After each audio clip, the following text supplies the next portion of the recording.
गंगा द्वार। देखो भगवान के शरीर से दो धाराएं निकली है,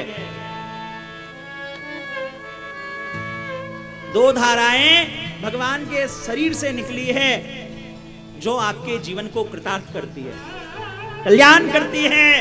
पहला भगवान के श्री चरण से निकला जिसे कहते हैं भागीरथी। एक नाम है गंगा, अलकनंदा। गंगा में हर व्यक्ति जाता है, स्नान करता है, तर्पण मार्जन करता है और कहते हैं जीते जी गंगा मुक्ति दिलाती है, और मरने के बाद आपके शरीर का जो अवशेष शेष रह जाता है वो भी गंगा में डाल दो तो मुक्ति मिल जाती है।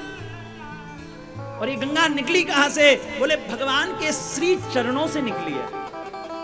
भागीरथी भगवान के श्री चरणों से कब निकली? बोले जब भगवान वामन भगवान विष्णु, वामन भगवान जब बलि के यहाँ आए और उन्होंने तीनों लोक नाप लिया, तो उस समय साफ जब भगवान ने पहले चरण से भूमि को नापा, दूसरे चरण से जब भगवान ने पूरे आकाश को नापा, आकाश में पहुंचे, उस समय सारे देवी देवताओं ने जो है भगवान के श्री चरणों को धोया है। और जब धोया है तो उस जल को ब्रह्मा जी ने अपने कमंडलों में रख लिया और वही जल जो है गंगा चरणों तक बन गई। सज्जनों, गंगा के बारे में आपने श्रवण किया होगा, भागीरथी के बारे में श्रवण किया होगा। बोले भागीरथी ऋषिकेश के आगे जाइए, देवप्रयाग में, वहां देखिए, वहां अलकनंदा भागीरथी मिलती है, फिर वो गंगा बन जाती है। भागीरथी में स्नान करना आवश्यक है।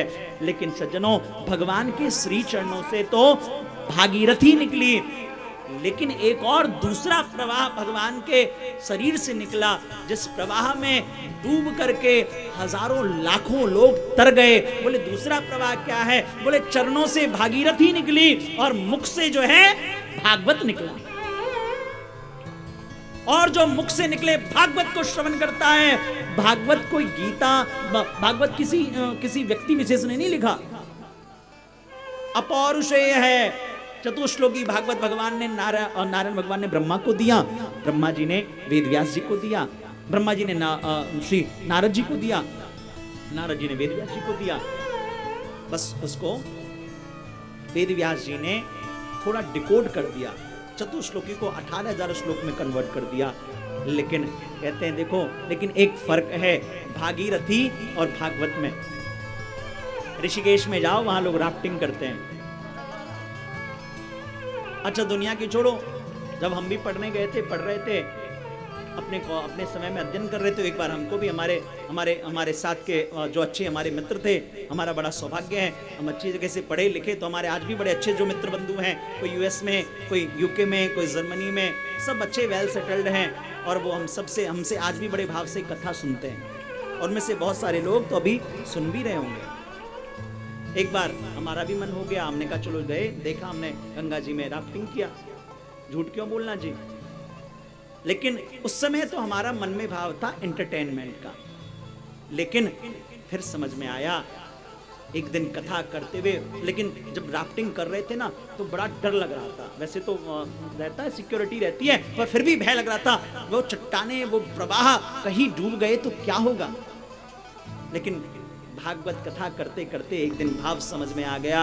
और आप सबसे भी यही कहूंगा, जब ऋषिकेश के आगे जाइएगा, भागीरथी के पास जाइएगा, तो संभल के रहिएगा, बच के रहिएगा, क्योंकि वहां गंगा का प्रवाह जो है बहुत तेज है। अगर गंगा के प्रवाह में गलती से भी गिर जाइएगा, भागीरथी में गिर जाइएगा, तो डूब जाइएगा, और जब डूब जाइएगा तो मर जाइएगा। लेकिन जब इस कथा में आइएगा तो please forget your each and everything, अपने घर की टेंशन, अपने व्यापार की टेंशन, सब कुछ भूल के यहाँ बैठ जाइएगा। वहां गंगा में जाके डूबिएगा तो मर जाइएगा, और यहाँ कथा में आके डूबिएगा तो तर जाइएगा। इसलिए कथा में साफ खुशरो दरिया प्रेम का, जो डूबा सो पार। जो इस कथा में डूबेगा सज्जनों, वो मोक्ष को प्राप्त करेगा।